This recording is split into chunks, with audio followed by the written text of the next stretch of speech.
Hello' গাইছ, আজি আপোনালোকলৈ লৈ আনিছোঁ মই আন এটি ভিডিঅ'। প্ৰথমতে লৈ লৈছোঁ মই এবাটি বইল কৰি থোৱা মগুৰ দাইল, আৰু মগুৰ দাইলখিনি মই হাতেৰে আগতে এনেকৈ পিহি লৈছোঁ। আৰু ইয়াৰ লগতে দিম মই, দেখিছেই নহয় ধুনীয়াকৈ এয়া পিহি ল'লোঁ। আৰু ইয়াৰ লগত দিছোঁ আধা বাটি বেচন, আৰু ইয়াতকৈ কম দিছোঁ চুজি, আৰু পাতলা পাতলাকৈ কাটি থৈ দিয়া এয়া পিঁয়াজ ঢালি দিছোঁ অলপ। আৰু ইয়াৰ লগতে দিম এয়া শুকান জলকীয়া বিৰিক বিৰিককৈ কাটি দি দিছোঁ, আৰু আধা চামুচ দিছোঁ নিমখ, আৰু ইয়াৰ লগতে অকণমান চৌদা খাৰ দি দিছোঁ। আগতে মই হাতেৰে ভালদৰে এইখিনি মিহলাই ল'ম, আৰু পানী দৰকাৰ হ'লে মানে অকণমান এনেকৈ মই দি দিম পাছত।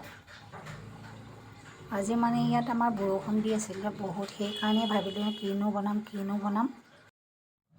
আৰু বৰষুণ দিলে মানে কি খাওঁ কি নাখাওঁ লাগি থাকে, সেয়ে ভাবিলোঁ ঘৰত যি আছে তাকে আজি মই পকৰি বনাওঁ।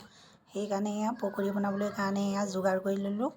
আৰু এতিয়া অলপ মানে হাতত তেল লগাই লৈ এনেকৈ মই হাতেৰে শ্বেপ বনাই এয়া দেখিছেই নহয় ধুনীয়াকৈ গোটেইখিনি এনেকৈ বনাই ল'লোঁ। আৰু তেল গৰম হৈ গ'ল, এতিয়া গোটেইখিনি মই ফ্ৰাই কৰি ল'ম আগতে।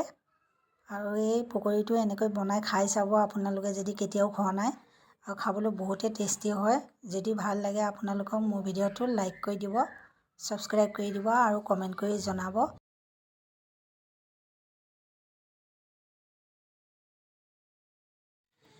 আজিলৈ আহোঁ বাৰু, আকৌ লগ পাম আপোনালোকৰ আন এটি ভিডিঅ'ত।